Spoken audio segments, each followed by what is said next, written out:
Ay, corazón, corazón, corazón. Tus ojos me están llenando solo con verlo. Y somos dos, somos dos, somos dos. Y somos dos, somos dos, somos dos.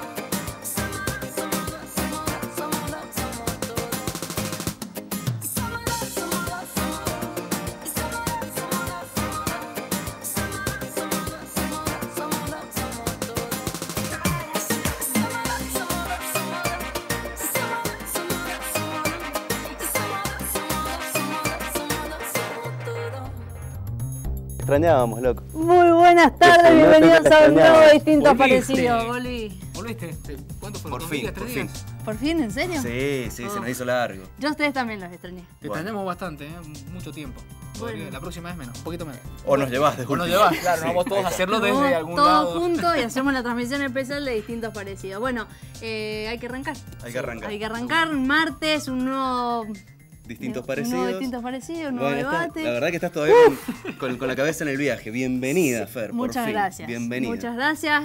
Otra vez, un placer estar acá porque realmente el equipo se extraña y está buenísimo hacer esto todos los días. Así que también esto es un viaje, todos los días es Claro un que viaje sí. nuevo. Y ustedes estaban ahí como, estaban en algo, ¿no? Compartiendo. En verdad estábamos intercambiando algunos libros, viste, nos gusta la literatura y Sí. bueno, yo por ejemplo traje uno de Antonio Benedetto, Sama, como para que está ahora. intercambiárselo a Ya, ella. dame ese. Te ya. lo doy, dale. Este para vos. Ya vi ¿Vos la qué me das? película, ¿Qué la verdad querés? que el libro no lo he leído. ¿Qué te El digo? otoño del patriarca. Perfecto. Gabriel Pero- García Márquez. No, ¿por qué? no me sumo porque yo en realidad todos esos ya los tengo en el Ahí. celular. Ah, ¿en el teléfono? No vale, no Sí. cuenta. Sí. Bueno, ¿querés que planteo ya el debate? A ver, Eso no es libro. esto no es un libro. Bien. La literatura en el siglo XXI y el debate, los nuevos medios, cómo escribimos, cómo leemos, todo eso hablando hoy en Distintos Parecidos.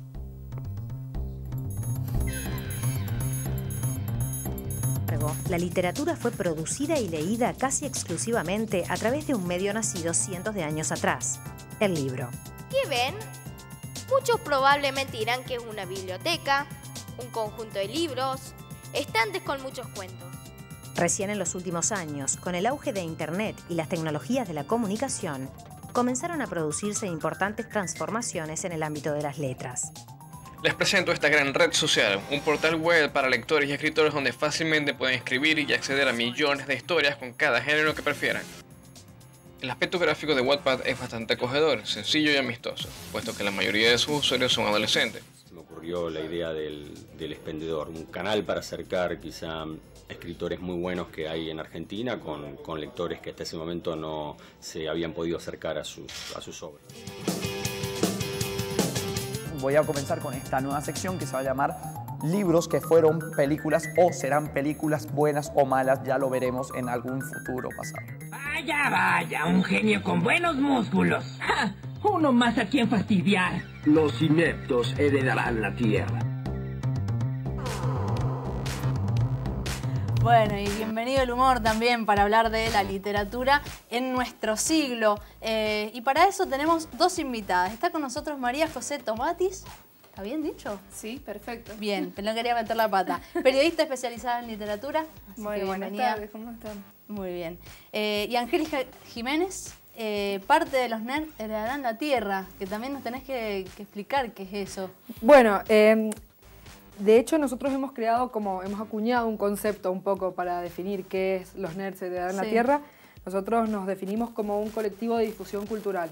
Empezamos como un programa de radio que después, a través de nuestro contacto con la Biblioteca San Martín, terminamos haciéndonos cargo del canal de YouTube de la Biblioteca San Martín y desde ese mismo contacto con la biblioteca, haciendo cursos en la biblioteca, haciendo charlas y bueno, un poco llevando adelante nuestra idea de cómo vivimos nosotros lo que consideramos la cultura de masas, es decir, bueno, este proceso cultural masivo propio del siglo XX y XXI, el cómic, la literatura más como de género, digamos, ciencia ficción, fantasy, y los cómics, los videojuegos.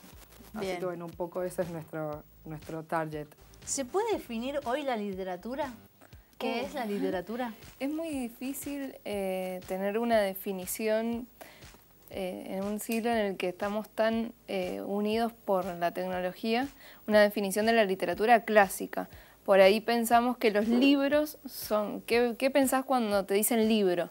Pensás en el papel, directamente. Es como el primer pensamiento. Y los libros en realidad son textos que nosotros tenemos... pensemos que la primera literatura fue de boca en boca. Es decir, que los libros no siempre fueron. Y los libros no siempre serán, me parece, por ese lado.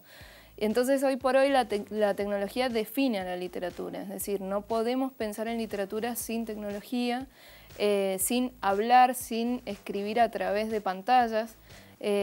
Por ahí leemos libros sin saber que estamos leyendo libros, eso lo decía un poco recién fuera del aire, porque estamos todo el tiempo leyendo y ese es uno de los grandes avances que ha traído la tecnología consigo, es decir, los smartphones. Yo creo que es la primer bitácora donde ahí decimos, bueno, la literatura cambió para siempre, de acá para siempre, porque accedemos a lecturas sin siquiera darnos cuenta, leemos ficciones, leemos noticias que nos parecen qué sé yo, pertenecientes a cualquier diario o a cualquier medio y en realidad por ahí estamos leyendo un cuento.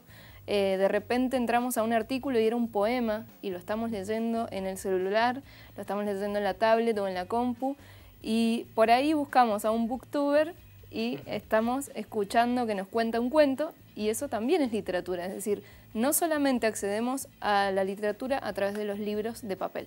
Quería preguntar si en realidad cambió o se ha ampliado el tema plataforma, digo, porque a algunos les gustan leer en una tablet, en un ebooks, por ejemplo, y hay gente que todavía, por más que tenga 50, 60, 20 años, sigue leyendo en papel. ¿Es como que hay mayor cantidad, se ha ampliado o está cambiando realmente la forma de leer directamente a través de los instrumentos tecnológicos, si se quiere? Yo creo que hoy por hoy se ha ampliado. En algún momento va a terminar de volcarse hacia lo tecnológico por cuestiones ambientales, creo que tienen que ver con el papel y con el desarrollo del mundo, porque ya no va a ser tan fácil imprimir libros para la población que se multiplica en el mundo rápidamente, pero sí lo que pasa es que hay como una cuestión, un versus ahí entre el papel y la pantalla. Los románticos que no queremos dejar el papel. Es esa la palabra. Hay un fetichismo. Sí, un fetichismo ¿no? total. Con la literatura pasa que como cualquier forma de arte es una pasión. Y las pasiones tienen como cuestiones caprichosas que tienen que ver con esto. El romanticismo fue la palabra perfecta, yo lo defino así. Los lectores somos románticos.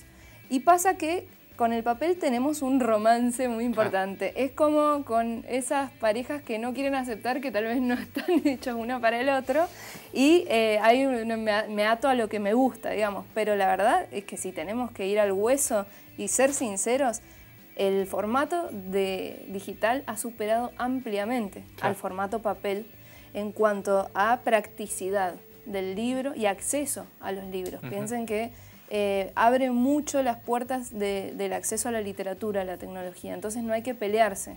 Las editoriales no se tienen que pelear con la tecnología y mucho menos los escritores o los que amamos la literatura. Pero sí pasa que, bueno, hay un romance muy fuerte. Nos encanta oler los libros, nos encanta el olor de los libros. Y eso de la biblioteca, ¿no? Y ordenar.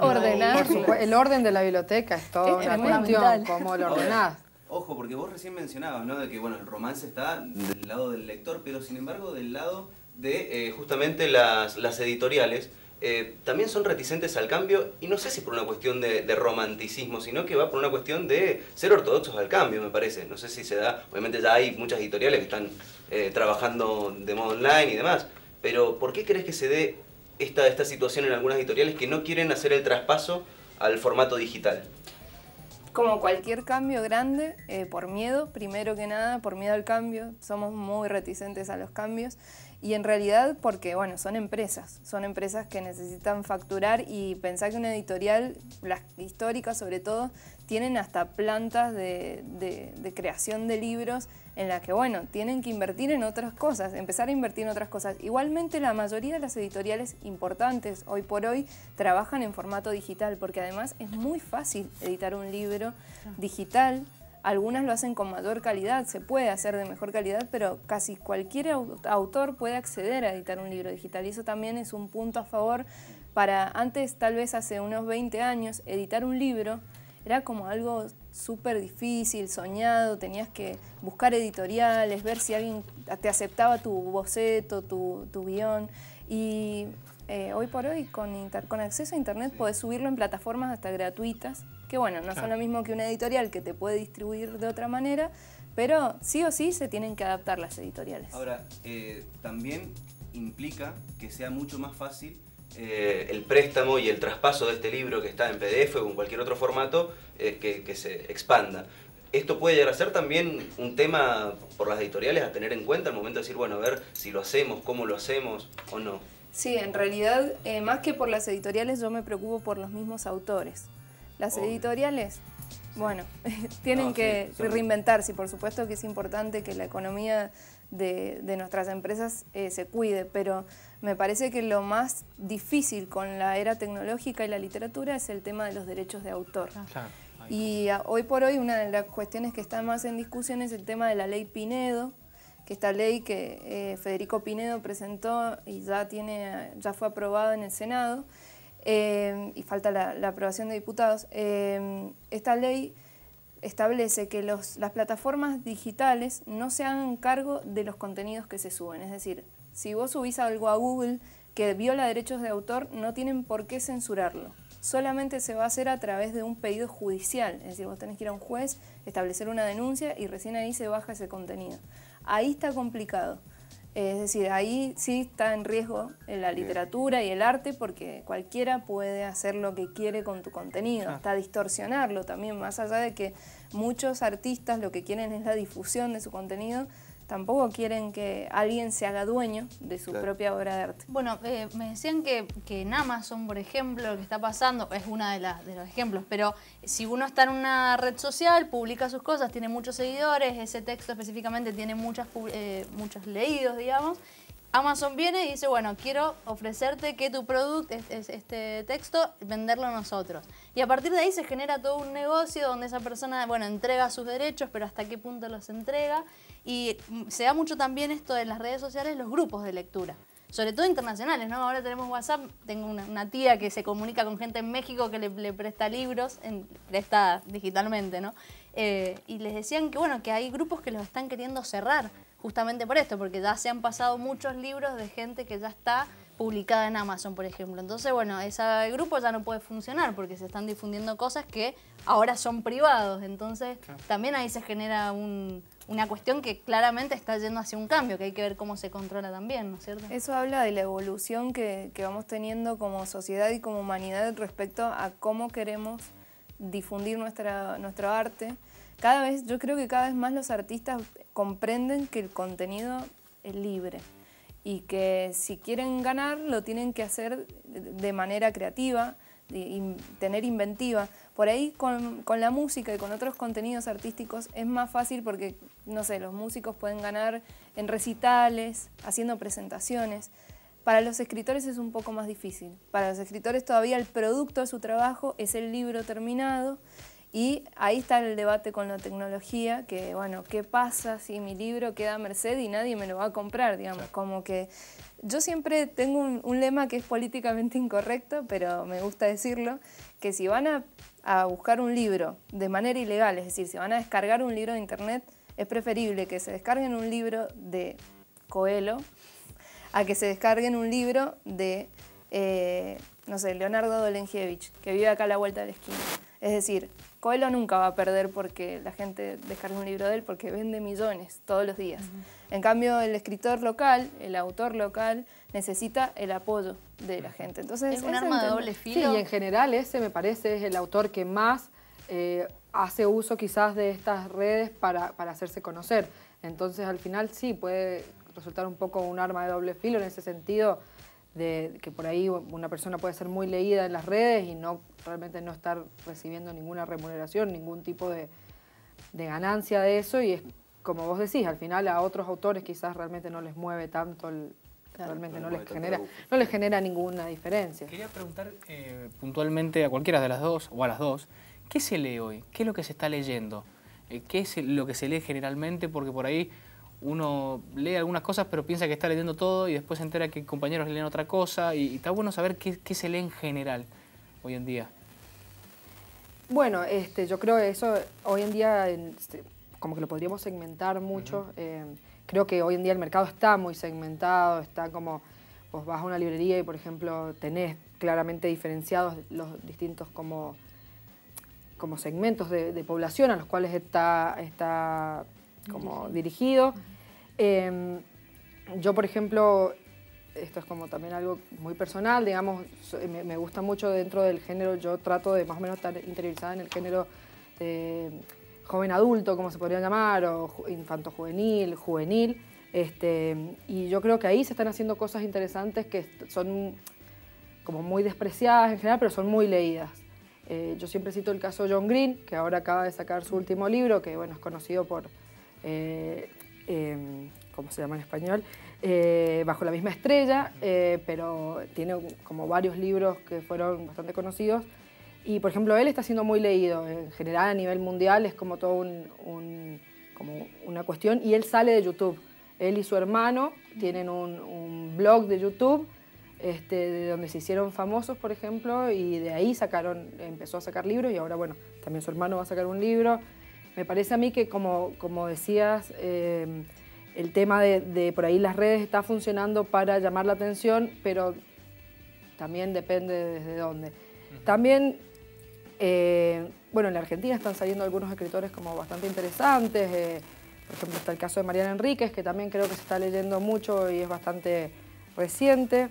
En el caso, perdón, de los chicos que siguen el canal de YouTube, ¿qué tipo de personas son? Digo, ¿son jóvenes, adultos? ¿Y qué tipo de literatura suelen pedirles?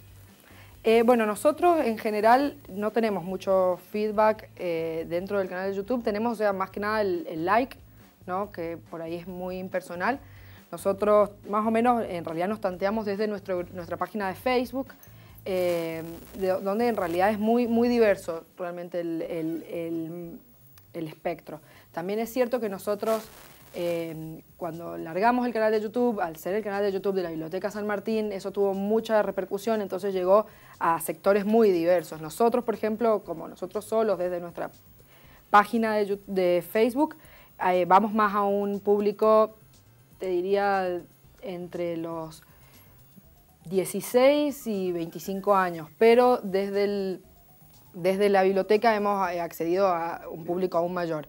Incluso en la serie de charlas que hemos dado en la biblioteca, sí hemos tenido en general un público adulto, que nos conocía también de internet y de las redes. Sí, algo que nos propusimos nosotros también al momento de pensar el programa es, bueno, ¿qué pasa con los jóvenes? ¿Se está leyendo más? ¿No se lee? Hay una rebeldía ahora con respecto a la literatura, decir, bueno, no quiero leer los libros que van en la escuela, pero voy a leer otras cosas. Y busco, por ejemplo, estos blogs donde puedo consumir algo que escribe un desconocido, que no tiene que ser específicamente un gran escritor que ya esté posicionado, ¿no? en este ámbito de la literatura.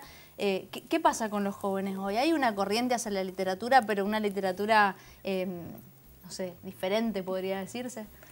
Sí, yo creo que sí. Como bien decían recién, lo que está pasando es que se segmenta mucho el mercado, porque sube mucho el consumo a medida que pasan los años. Entonces el mercado está muy segmentado. En las librerías vos entrás fácilmente, encontrás tu mesita, digamos. La mesita que es perfecta para vos, porque tenés distintos géneros y distintas cosas que te llaman. En este caso yo creo que cambiaría un poco el lema de los nerds heredarán la tierra y en realidad pondría los millennials heredarán la tierra. Porque ¿qué está pasando con los jóvenes? Son muy activos y todo lo que ellos consumen lo comparten. Entonces, para el mercado editorial, hoy el gran público son los jóvenes. Claro. Y no solamente los mismos jóvenes incitan estos canales de YouTube, existe la figura del booktuber, que es increíble y los tenemos acá en Mendoza y está buenísimo, sino que también las mismas editoriales impulsan esos canales, pagan a jóvenes referentes para que difundan literatura que ellos mismos producen. Y sí, está cambiando la forma de leer de los jóvenes y hay como un factor que para mí es un poco preocupante, o sea, es muy lindo y muy esperanzador ver cómo les interesa la lectura y no solo leer, sino que ya nosotros también siempre nos vemos, ¿no? Claro, cómo se está produciendo. Eso para mí también es interesante desde la producción, el tema que bueno, nosotros lo trabajamos mucho también desde el programa del fandom y el fanfiction, es como yo me doy cuenta en la gente joven, una forma de producción de literatura muy como en la cual están por ahí muy, muy involucrados. Claro. Te corto acá porque lo vamos a retomar, obviamente, este tema. Nos vamos a ir al primer corte de Distintos Parecidos. Vamos a retomar el tema de los jóvenes y cómo se están volcando a esto del querer producir la literatura, ¿no? Ya rebelarse contra lo ya escrito y empezar a escribir. Y obviamente el ver cómo circula hoy y cómo consumimos, eso seguramente lo vamos a seguir hablando aquí en Distintos Parecidos. Y los invitamos a que ustedes también sean parte de esto a través de nuestras redes sociales. Estamos en Facebook y en Instagram como Distintos Parecidos y en Twitter como @dpsenalú. Hoy hablamos de literatura en el siglo XXI en Distintos Parecidos. Quédense ahí.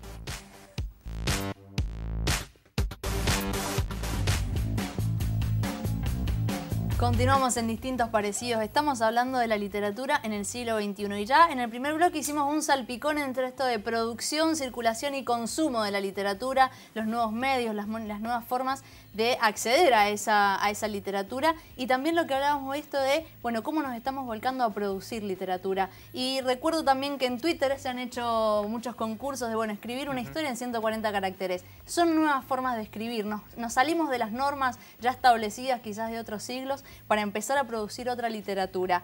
Y en este momento vamos a hablar con Liliana Bodoc, santafesina pero adoptada por los mendocinos, y escritora y poeta y especialista en literatura infantil. Liliana, buenas tardes. Fernando Oviedo te saluda. Hola Fernanda, muy buenas tardes, ¿cómo están? Bien, muy bien. Felices porque estamos hablando de literatura, creo que estamos todos hablando de lo que nos gusta, así que contentos también de que estés ahí, de que hayas respondido a nuestro llamado para hablar de esto. Y sobre todo enfocarnos ahora sí más en los jóvenes, qué es lo que estamos leyendo, qué estamos produciendo nosotros mismos. Preguntarte qué lectura haces hoy de la literatura, tanto de las formas de producción como las formas de consumo, y un poco ir más allá de los temas. ¿Qué es lo que estamos escribiendo actualmente y qué estamos consumiendo? A ver, mi mirada es la siguiente. Yo creo que la literatura está sacudida, porque la literatura está viva y la literatura es resultado, digamos, de todo lo que le ocurre a la especie humana, de lo que le ocurre en lo político, en lo social, en lo económico, en lo sagrado. Entonces yo creo que la literatura está francamente sacudida, sacudida por nuevos soportes, con los que todavía no sabe demasiado qué hacer y que sin embargo debe y necesita incorporar, por nuevos lenguajes, por la imagen que recorta, que cuenta de otra manera. Yo la veo a la literatura en un momento clarísimo de bisagra, ¿no? De dejar cosas atrás y de reencontrarse, porque la realidad ha cambiado vertiginosamente, Fernanda, y la literatura necesariamente tiene que adaptarse a estos nuevos formatos, ¿no? Claro. Lo que yo pretendo no hacer nunca, es achacarle la culpa a lo mejor de los sinsabores literarios o de los baches literarios a las plataformas y a los formatos. A mí me parece que en cualquier formato puede haber desastres y puede haber maravillas. Bien. ¿Y qué hacemos ahí? ¿La parte tiene que ver con la formación de los lectores? ¿Ahí hay que jugar con otros actores? Mira, yo creo que hay un entramado complejísimo, y vos perdonadme que yo, digamos, me corra siempre un poco de lo literario, sí, porque yo creo que necesitamos hacerlo para entender profundamente el fenómeno. Si la mayoría de la sociedad, y la mayoría de la sociedad adulta ve a Tinelli, ¿por qué le vas a pedir a los chicos que lean literatura profunda? Digo, ¿con qué derecho le pedimos a los chicos si nosotros vemos a Tinelli? Entonces, a mí me parece que el problema es mucho más grave. Hay un problema de compromiso de la sociedad con las palabras, con las ideas, con la reflexión, con la dificultad. Nos cuesta enfrentarnos a cosas difíciles, aunque sean maravillosamente difíciles. No sé si estoy tratando de ser clara, no sé si lo soy. Sí, obvio. Yo creo que la crisis es muy profunda y que si nos enojamos porque los chicos leen las no sé cuántas sombras de Grey, es porque nosotros vemos a Tinelli. Es el resultado directo de eso, es resultado directo de la estupidización a la que nos están sometiendo día a día, momento a momento, transformándonos en bichos de consumo. Entonces me parece que por supuesto la literatura cae en esa debacle, mi amor. Claro. Liliana, ¿cómo estás? Marcelo Sastre te saluda. Hola Marcelo, ¿cómo estás? Bien, muy bien, bueno, escuchándote atentamente y en todo lo que has ido diciendo desde el momento bisagra que está teniendo la literatura y obviamente del espacio que ocupa el entretenimiento liviano, en el lugar que antes a lo mejor ocupaba el arte, y me lleva a preguntarte si considerás que este entretenimiento liviano lleva a pensar si por ahí estamos viviendo, esto es una reflexión también que compartíamos fuera de cámara con un amigo, estamos entrando en una era de emociones sintéticas en algún punto. Digo, en algún momento la literatura transmitía... Perdón, Marcelo, se me perdió lo último que me dijiste. No, porque digo, en algún momento la literatura, el arte, justamente trata de transmitir emociones y demás, y por lo que vos estás mencionando, ¿podemos llegar a considerar que estamos entrando en una era de emociones sintéticas? Sí, me gusta esa expresión, Yo creo que estamos entrando en una era, digamos, que puede tener que ver con emociones sintéticas y puede tener que ver también, y no es casual, con un extremado narcisismo, con un individualismo que está rozando lo patológico, que nos deja solos, y yo creo que uno solo no puede enfrentar la dificultad. Uno solo lo único que puede hacer es matar el tiempo y entretenerse, porque solo somos casi nada. Para enfrentar la dificultad maravillosa del arte, tenemos que estar en colectivo, de alguna manera, aunque sea simbólicamente en colectivo. Perdón, tenemos que ser un barrio, tenemos que ser un aula, tenemos que ser una pareja, tenemos que ser un grupo de amigos, tenemos que ser una sociedad. Cuando uno se queda solo, se entretiene. Entonces yo creo que sí, que me encantó y lo voy a tomar, esto de los sentimientos sintéticos, y yo le agregaría un narcisismo, insisto, casi patológico.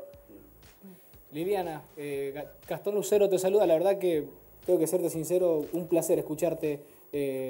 Lo que venís diciendo hasta ahora comparto en el 100% y creo que la mayoría de acá es increíble lo que decís y gracias por estar con distintos parecidos.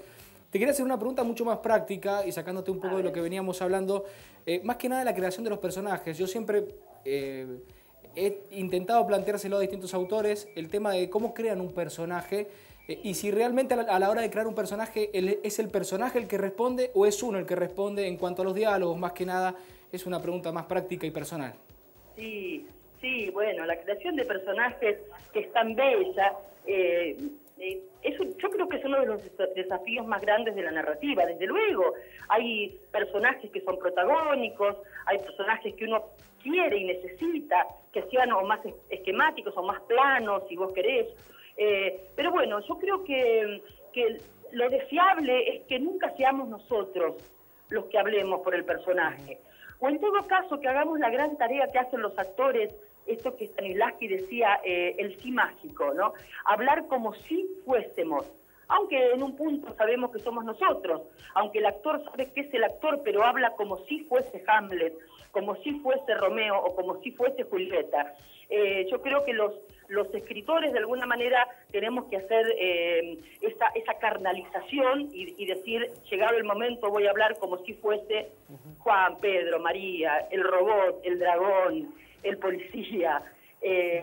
Claro que siempre, al final del camino estamos nosotros, ¿no? Pero hay que dejarse ir, cederse al personaje.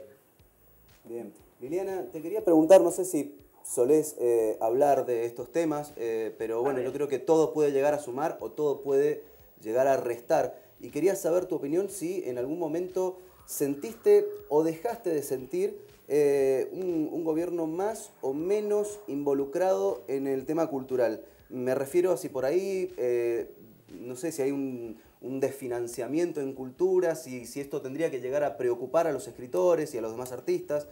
¿Cómo ves esta situación? Pero tenemos a nivel nacional un gobierno que está destruyendo sistemáticamente y nada ingenuamente la cultura. Y cuando digo cultura, digo lectura, digo teatro, digo cine, digo buena televisión, digo buena radio. Sistemáticamente y como política de vaciamiento cultural. Porque volvemos a lo mismo, ¿no? Ellos necesitan, quieren gente que se entretenga. Que no decodifique la verdad, que no piense, que no reflexione. Bueno, estoy diciendo cosas obvias, pero la verdad es que yo creo que hay una política de vaciamiento cultural, para mí indiscutible. En ningún punto, en ningún lugar, desde que está, digamos, gobernando Mauricio Macri, la la cultura ha florecido, todo lo contrario, todo lo contrario. Y no es por salvarme ni por querer jugar de neutral, a mí la neutralidad me revuelve la panza. Por supuesto que no estuvo todo hecho antes, pero por supuesto que no, ni todo hecho, ni todo bien hecho. Pero esto creo que es la devastación del arte y de la cultura. Liliana, quería, no, la verdad que no quisiera cortar y que quisiera seguir hablando mucho más y ojalá algún momento podamos tenerte aquí en el programa. Y no me quería ir sin hablar de la formación de los lectores y que esto tiene que ver no solamente con la literatura, sino en general con todo lo que consumimos. Y me preguntaba qué pasa con la escuela. Todavía se escucha hablar a muchos chicos que no tienen ganas de leer lo que tiene la escuela para darles, ¿no? Lo que todavía se ofrece en la escuela. Y pienso en lo arcaica que sigue siendo en muchas cosas y cómo todos tenemos que ser responsables de este cambio, ¿no? De que todos nos interesemos. ¿Qué pensás vos? ¿Cómo se puede pensar a futuro, pero sentados en el presente, ¿no? El futuro a veces termina siendo incierto. Desde hoy, ¿qué podemos empezar a hacer? Mira, a mí me dan ganas de decirte varias cosas. Desde luego que nadie, ni los niños, ni vos, ni yo, vamos a tener ganas de leer un cuento de Cortázar si nos hacen buscar el personaje protagónico, no sé, o cuáles son las líneas secundarias del argumento, dónde está la presentación, el nudo y el desenlace. ¿Qué me importa? ¿A quién le importa? Ni a Cortázar le importaba. Lo que importa con el arte es maravillarse, es fascinarse, es dejarse atravesar y transformarse. Para eso está el arte, no para otra cosa. Con lo cual yo creo que ahí, digamos, como escuela nos debemos, y yo me incluyo, nos debemos una revitalización y una modernización de la forma en la que le damos arte a los chicos. Eso absolutamente. Pero además, creo yo, que inteligentemente tenemos que hacerlo, porque la verdad es que yo creo fervientemente que el arte es una manera de saber y es una manera de concientizar, en el mejor de los sentidos, a nuestros pibes, que pocas otras cosas logran hacer. Yo he visto a los pibes, de verdad te lo digo, conmoverse profundamente y abrir de par en par el corazón, escuchando un cuento, una poesía, viendo una obra de teatro. Y yo creo que no podemos, como escuela de un país que tiene tanto por hacer y tanto por salvar, no podemos darnos el lujo de perder el arte como herramienta o de malgastarlo pidiéndole a los pibes que encuentren sujeto y predicado. Realmente ha sido un placer hablar con vos, Liliana, insisto con esto de invitarte al programa, ojalá cuando estés por estas tierras que también son tuyas puedas estar acá. Pero claro, te agradecemos infinitamente esta comunicación con distintos parecidos y bueno, y quedan abiertas cada vez más interrogantes y cada vez más propuestas para que la literatura siga siendo esto que nos hace ser, ¿no? La existencia humana dentro de la literatura y conmovernos. Muchísimas gracias nuevamente. Gracias a ustedes, muchísimas gracias por llamarme y por permitirme conversar. Muchísimas gracias, hasta luego. Hasta luego, chao, chao. Bueno, Liliana Bodoc pasó por distintos parecidos y quiero quedarme con esto de que la literatura, el arte, ¿sí? El escribir, tiene que ver con la existencia humana y ojalá no nos olvidemos de eso, ¿no? Y la existencia humana en todo lo que significa, nuestras flores, contradicciones, nuestros miedos, qué somos, ¿no? Ir a un libro para ver qué soy yo. Me parece que eso también es algo que hay que empezar a repartir desde todos lados y no que sea esto, ¿no? Bueno, ¿quién es el personaje principal? ¿Quién es el secundario? Por supuesto, yo de todas maneras, bueno, yo estudio para ser docente y dentro del grupo en el que estamos, bueno, yo estudio para ser docente de historia particularmente y dos de los chicos con los que estoy son profesores de literatura y es algo que también muchas veces hablamos sobre cómo quizás también la búsqueda de enseñar estas cosas, por ahí no sé si hablaría exactamente de sujeto y predicado, pero sí, nudo, a veces es necesario porque también ayudan un poco a la comprensión y no todo lo podemos, pero por ahí me parece también que el problema que tiene la escuela es en enseñarte por qué enseñarte eso es importante. Y también algo que estaba escuchando y que vos le preguntabas qué tendría que hacer la escuela y qué es lo que yo pienso particularmente, es quizás abandonar ese canon tan rígido que tiene, donde nosotros establecemos, bueno, esto es literatura, esto es entretenimiento. Yo en esa distinción completamente difiero, o sea, yo creo que dentro de lo que usualmente conocemos como entretenimiento, pueden haber cosas que son mucho más profundas de lo que pensamos. Bueno, un poco toda nuestra idea... ¿Pero reconoces la literatura chatarra, por ejemplo? Es que yo creo que aún dentro de lo que consideramos literatura chatarra puede haber cosas con muchísima profundidad. Nosotros, por ejemplo, trabajamos mucho el formato cómic, que es considerado bastante, está como bastante desprestigiado, bastante vilipendiado, quizás considerado como figuras muy fundamentales, así bueno, podríamos hablar, digamos, de ciertos personajes, escritores, qué sé yo, que incluso han sabido incluso pasar la barrera del cómic. Neil Gaiman, por ejemplo, o Alan Moore, que son, digamos, figuras así como popes del cómic, pero también a su vez saben encontrar en eso cuáles son los ecos quizás de algo más profundo que pueden tener. Bueno, muchas veces nosotros hemos hablado, por ejemplo, los ecos de la épica, por ejemplo, en la literatura superheroica, por ejemplo, en mucha literatura infantojuvenil. Por supuesto que el tema es que ahí tenés que entrar como a rebuscar, porque sí, se escribe, por ahí son incluso como géneros donde se consideran como fáciles, donde yo me escribo un libro para niños, entonces bueno, entre todo eso, digo, te encontrás algo que sí habla de algo mucho más profundo. Déjame que agregue un dato. Justamente en el día de hoy, en el Diario de los Andes, salió una nota en donde titulaban de que en Argentina no se sabe leer. Ese era el título. Decía, esto es un informe que es el informe Peirce, que evalúa a estudiantes de cuarto grado a lo largo de 50 países, en donde los estudiantes argentinos mantienen por debajo del promedio general. Argentina acumuló 480 puntos y 500 puntos es el promedio hacia arriba, de los cuales se considera que tienen comprensión lectora, si se quiere, o de textos literarios. Primero está Rusia, segundo Singapur y tercero Hong Kong, pero Argentina está... Chile está con 495 puntos y Argentina está por debajo con 480 puntos. Esto es, de algún modo, es una unidad de medida, si se quiere, que se ha tomado de la provincia de Buenos Aires. No se hace aquí en Mendoza, pero sí da ciertos parámetros a nivel nacional, si se quiere, como para decir, bueno, no hay comprensión lectora y que a lo mejor un poco lo que decíamos vos justamente recién, que hay cosas que sí se tienen que enseñar para que haya realmente. Pero a mí me parece, bueno, yo he tenido la experiencia de conocer gente universitaria que no tiene comprensión lectora, que se da cuenta ella sola y dice, yo llego hasta este punto de mi vida sin comprender lo que estoy leyendo y no pasó nada. Para mí tiene que ver con esto de que, para mí, estas cosas son importantes tomar en cuenta, o sea, por ejemplo, esto del desarrollo, el nudo, parece una estupidez y me parece a mí que también hay que saberlo aplicar de tal manera que nosotros entendamos que lo que estamos aprendiendo es a leer realmente qué está pasando.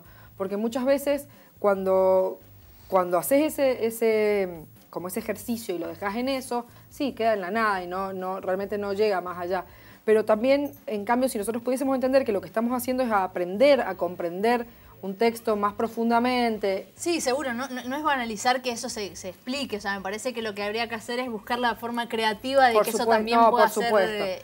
Yo creo también que muchos chicos se alejan de la escuela porque ven que, o sea, de las lecturas de la escuela, porque ven que las lecturas que ellos quizás más disfrutan o que no con las que se ven más cercanas, no solo no están ahí, sino que están, como te digo, totalmente despreciadas y quizás pueden ser una porquería, realmente no lo niego en algunos casos, pero quizás también hay que buscar la manera de no rechazarlas de plano, sino buscar por ahí cuestiones que puedan tener estos libros, que las puedan acercar, bueno, a vos te gustó esto, mirá, acá está este otro autor que quizás me parece mejor, que trata temas similares, pero... Igual los parámetros de qué está bien, de qué está mal, qué es bueno y qué es malo, me parece que ya en el siglo en el que estamos habría que empezar a romperlos también, ¿no? Me parece que eso por tiene supuesto, que ver. bueno, haciendo siempre basándonos en esta distinción.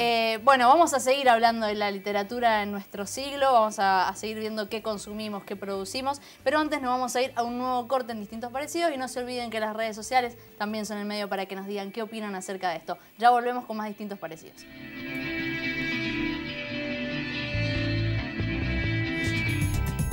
Continuamos en Distintos Parecidos y para que no se nos pasen los minutos vamos a ir directamente a la pregunta que traspasamos y que retomamos de, bueno, ¿existe la literatura chatarra? ¿Qué es? Para María José. Existen las personas y las personas somos muy distintas y tenemos formaciones distintas. Yo creo que la mirada de Liliana Bodoque es una mirada sumamente lúcida y siempre hay que escuchar a los artistas porque ellos tienen, digamos, como el gran panorama de todo lo que está pasando en el arte mismo. Lo que yo creo, no puedo hablar de buenos libros y malos libros porque el arte es sumamente subjetivo. Obviamente yo tengo mis autores queridos y aquellos autores que creo que son ladrones y realmente respeto a las personas que no. Pero lo que sí podemos hablar son las formaciones humanas y creo que ahí está el centro de discusión respecto a la literatura. y que viene mucho más atrás de la plataforma o del formato en el que accedemos al libro, sino que viene de la formación que recibimos desde que nacemos hasta que nos escolarizamos y decidimos agarrar un libro. Nosotros podemos agarrar un libro con 10 meses de vida y aprender literatura. Es decir que tenemos muchas cosas para formar antes de echarle la culpa al autor del libro. Los autores son personas igual que los lectores, es decir, que pueden cometer errores a la hora de escribir libros. Y creo que el gran riesgo que hay hoy en la literatura es que no tenemos parámetros para difundir, digamos. Antes, como que si vos querías sacar un libro tenías que ser excelso en ortografía, excelso en qué sé yo, en lírica, cumplir ciertos requisitos que antes eran moralmente aceptados. Hoy por hoy, algo que está escrito con errores de ortografía no necesariamente tiene que ser malo, pero sí es difundido. Y muchas veces lo que pasa con el movimiento juvenil, que es el que se está apoderando, digamos, de la literatura, es que corren riesgos de adquirir hábitos que no son muy buenos. Digamos, como que hay mucho para ofrecer en el mercado para los jóvenes, y en ese gran mercado tenemos cosas muy buenas, pero también tenemos cosas que son simplemente justamente chatarra, por decirlo de alguna manera. Hay muchos libros eróticos para adolescentes, por ejemplo, que tiran al erotismo, que tiran a cuestiones más banalizadas de la vida, que no tiene por qué ser banal lo erótico, pero hay muchos autores que, digamos, que se aprovechan de esa ansia de consumir películas, por decirlo de alguna manera, y las traspasan a los libros de maneras muy poco creativas. Son comerciantes más que escritores. Entonces, ese es el riesgo que está corriendo la literatura hoy, que no hay ningún tipo de filtro, que es muy bueno para algunas formas nuevas de arte y muy malo para, si queremos, por ejemplo, realmente llegar a la profundidad de la poesía, llegar a la profundidad de una narrativa, de un buen cuento. Entonces, nada, las plataformas digitales que hoy sirven para que los jóvenes se difundan sus lecturas y se difundan ellos mismos como escritores están buenísimas. Es el caso de Wattpad, que lo habíamos escuchado al principio del programa. Es una plataforma espectacular y uno dice, tiene tantos usuarios, millones de usuarios. Es más grande que la biblioteca de Babel que alguna vez imaginó Borges. Contemos qué es lo que es un poco Wattpad, así la gente, el bueno, que no lo conoce, Wattpad se entera. es una plataforma en la que las personas, bueno, una aplicación que también sirve para el celular, en la que las personas se pueden crear un usuario, no solo para leer libros que están allí libremente y gratis, sino también para escribir sus propios contenidos. Hoy podríamos decir que con esto, que ella muy bien lo ponía en metáfora de la biblioteca de Babel de Jorge, de Borges, ¿no? Pensaba en José Martí cuando dijo, hay 3 cosas que una persona no debe dejar de hacer en la vida: plantar un árbol, tener un hijo y escribir un libro. Hoy estamos muy cercanos a eso. Totalmente. Digo, porque antes había que pasar 1000 filtros, como lo decías vos. Tenías que ya tener una trayectoria, ser un académico en el mundo de hoy. Una persona común y corriente puede ser autor también. Ya no existe esa distinción entre persona y autor, ¿no? Que Claro. muchas veces le hemos tenido. No, él es autor. Sí, hoy cualquiera puede escribir un libro y Wattpad justamente nos permite eso. Y uno lo pensás, para mí es como que te vuela la cabeza, es una cosa hermosa pensar que cualquiera que quiera pueda compartir su contenido. Ahora, lo que por ahí es un poco negativo es que al entrar a Wattpad nos encontramos muchísimo contenido basura, pero una cantidad enorme. Hay millones de libros y de esos millones de libros hay un porcentaje muy alto de libros mal escritos, libros que incitan, por ejemplo, a la violencia de género, que hace muchísimo daño a nuestra sociedad. Y bueno, como la manejan los adolescentes, no hay ningún tipo de... la academia es buena para algunas cosas y para otras no. En este caso, la academia es buena para mostrarnos caminos que sabemos que nos han hecho bien, digamos. Si como humanidad aprendimos que la violencia de género es una problemática que hay que erradicar y hay que combatir, muchas veces en nuestra formación adolescente todavía no tenemos esos aprendizajes profundos que como seres humanos nos han costado la vida a muchos. Bueno, pasa que no hay ese tipo de aprendizaje y ese tipo de filtros. Igual creo que volvemos a lo mismo, ¿no? Tiene que ver con la formación. O sea, yo puedo tener un montón de cosas puestas en la mesa, pero también la información es la que me lleva a elegir qué escribir o qué consumir. Totalmente, ¿no? es como y cómo decía consumirlo, y cómo consumirlo, ¿no? claro. Porque también perfectamente consumirlo como un ejemplo de algo negativo, ¿no? O Sí, sea, leerlo pero sabiendo digo, que... hoy en día en la tele nosotros cada vez más, por ejemplo, estamos viendo series, por ejemplo, protagonizadas por personajes villanos, si se quiere, como podría ser el caso de House of Cards o Narcos, por ejemplo, y nosotros lo vemos y entendemos que no nos tenemos que hacer narcotraficantes. Bueno, si pudiésemos tener esa misma claridad a la hora de leer y decir, bueno, estoy leyendo esto, pero entiendo que este no es un modelo a seguir, quizás, y eso también me parece a mí, volviendo otra vez siempre sobre lo mismo, es un poco parte de lo que se enseña en la casa, por supuesto, pero en la escuela también, en esa enseñanza de leer un texto y de leerlo en profundidad y de comprender qué es lo que me está tratando de decir, que me parece a mí que está faltando un montón. Me parece que también ahora, y en esto de la escuela, es, bueno, más allá del enseñar a leer, es también el enseñar a escribir. Y no según las normas de qué es una novela o qué es, sino, bueno, qué tengo que escribir, qué es lo que me debe llevar a escribir algo, ¿no? Y entender que no tiene que ver nada más que con poner mayúsculas y puntos, sino con qué voy a transmitir en eso, ¿no? Que estoy haciendo parte de la cultura y adoptar esa responsabilidad me parece que tendría que ser como... una cosa personal. Me genera también la duda si todas estas plataformas digitales realmente le han quitado espacio a las ventas tradicionales. ¿Habrá disminuido realmente o no la compra de libros en no. formato papel? La compra de libros crece cada vez más Sí. allá de que el mercado no crece exponencialmente como crecía antes, pero lo que pasa es que aumenta el consumismo en todo sentido. La gente consume plataformas, consume libros físicos y en realidad consume más libros porque consume en general más cosas, no porque los libros se lean más. Las plataformas están buenísimas, justamente. Saquémonos de la cabeza esto de que porque existe Wattpad existen escritores que escriben mal. No, Wattpad es una plataforma para todos los escritores.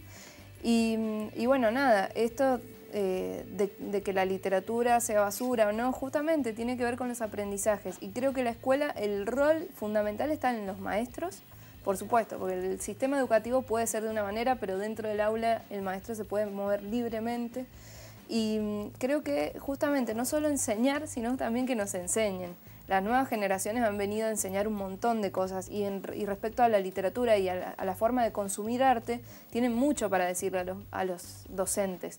Y a estar abiertos, justamente, si un alumno no quiere leer un libro de Gabriel García Márquez, bueno, que me traiga su libro, que lo veamos juntos, porque si también nosotros no abrimos las escuelas a discutir estos textos que están en internet, no vamos a saber decirles, bueno, ¿vieron este texto que les dice que está bien golpear a una mujer, que es excitante o erótico, maltratar a alguien y dejarlo sangrando en el piso?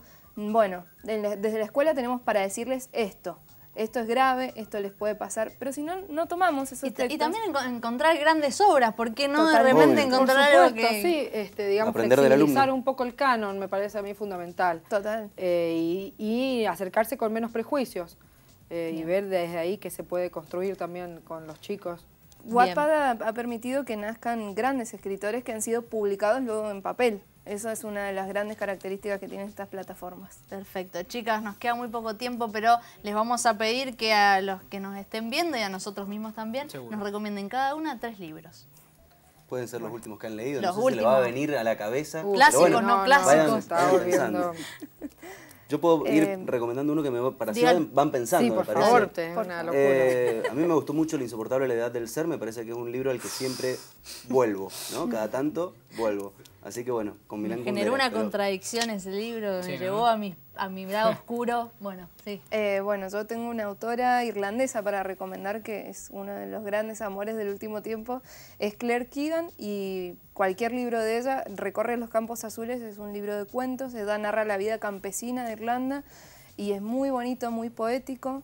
Bueno, después... Yo soy bastante revolucionaria en el sentido de la literatura, me gusta mucho Charles Bukowski, también cualquier cosa de Bukowski, para los que quieran descubrir cosas un poco salidas de lo común y de la moral.